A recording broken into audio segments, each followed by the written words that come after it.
అందరికీ నమస్కారం అండి. నేను doctor Vishwaksena Reddy, senior consultant neurosurgeon, star hospitals, Hyderabad. ఈరోజు మనము హైడ్రోసెఫలస్ అంటే మెదడులో ప్రతి మనిషికి వాటర్ ఉంటుంది.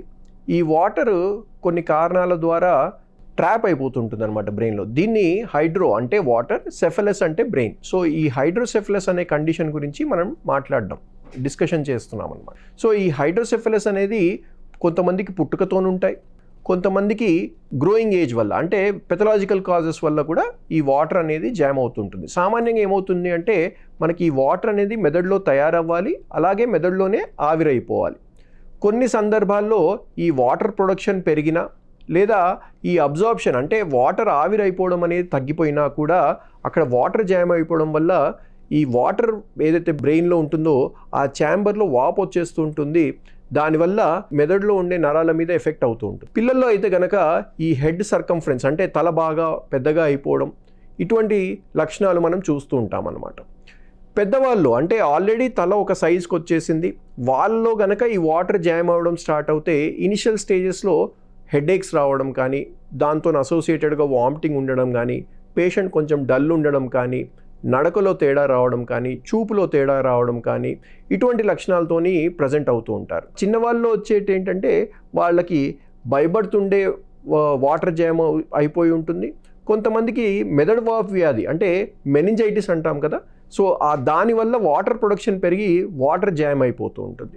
కొంతమందికి బ్రెయిన్ ట్యూమర్స్ అంటే మెదడులో ట్యూమర్స్ రావడం వల్ల ఈ వాటర్ ఫ్లోలో ఈ ఛానల్స్ ఏవైతే ఉంటాయో దాన్ని బ్లాక్ చేయడం వల్ల వాటర్ అనేది అక్కడ జామ్ అయిపోతుంటుంది. సో కారణం ఏంటి, ఆ కారణాన్ని ట్రీట్ చేసుకుంటూ ఈ వాటర్ని కూడా మనము తీయడానికి కొన్ని ఆపరేషన్స్ చేయాల్సిన అవసరం ఉంటుంది. వీటికి ఏంటంటే ఒకవేళ ఇన్ఫెక్షన్ వల్ల అయితే కనుక ఇనిషియలీ మనం ఆ ఇన్ఫెక్షన్కి ట్రీట్మెంట్ తీసుకుంటూ ఈ వాటర్ని డైవర్ట్ చేయడానికి ఇనిషియల్గా ఈవిడి అని ఒక ప్రొసీజర్ ఉంటుంది. అది టెంపరీగా వాటర్ని తీయడం. కొన్నిసార్లు ఇన్ఫెక్షన్ ట్రీట్ చేస్తే ఆ వాటర్ అనేది అక్కడికే మళ్ళీ దాని ఫిజియాలజీ మళ్ళీ బ్యాక్ వచ్చేసి అప్పుడు మనకి ఎటువంటి డైవర్షన్ ప్రొసీజర్స్ ఉండవు. ఒకవేళ ఆ వాటర్ అట్లాగే జామ్ అయిపోతుంది అంటే ఒక షంట్ అనే ఒక ప్రొసీజర్ చేస్తాం. మెదడు నుంచి పొట్టలోకి ఒక పైప్ వేయడం జరుగుతూ ఉంటుందన్నమాట. సో ఒకవేళ ట్యూమర్ కూడా దానికి అసోసియేటెడ్గా ఉంది అంటే కొన్నిసార్లు డైరెక్ట్ ట్యూమర్ ఒకటి తీస్తే సరిపోతుంటుంది. కొన్నిసార్లు ఈ ట్యూమర్ తీయడంతో పాటు ఈ షంట్ ప్రొసీజర్ అంటే పర్మనెంట్ షంట్ అంటాం, వెంట్రికులో పెరిటోనియల్ షంట్ అనేది కొన్నిసార్లు సాధ్యపడుతూ ఉంటుందన్నమాట. చేయాల్సిన అవసరం కూడా రావచ్చు.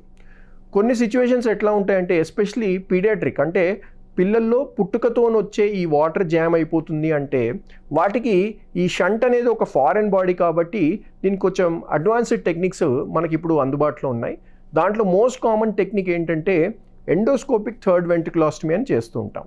సో ఈ ఎండోస్కోపిక్ థర్డ్ వెంట్రికులాస్టమీలో మనం ఒక చిన్న హోల్ చేసి ఆ హోల్ గుండా మనం ఒక కెమెరా పాస్ చేసి ఈ వాటర్ చేంబర్ ఏదైతే ఉంటుందో దీంట్లో ఒక ఓపెనింగ్ చేస్తామన్నమాట. సో ఈ ఓపెనింగ్ చేయడం ద్వారా బ్రెయిన్లో నుండేనే ఇంకొక ఛానల్ ఏర్పడి ఈ వాటర్ ఫ్లో మళ్ళీ రీఎస్టాబ్లిష్ అవుతుంది.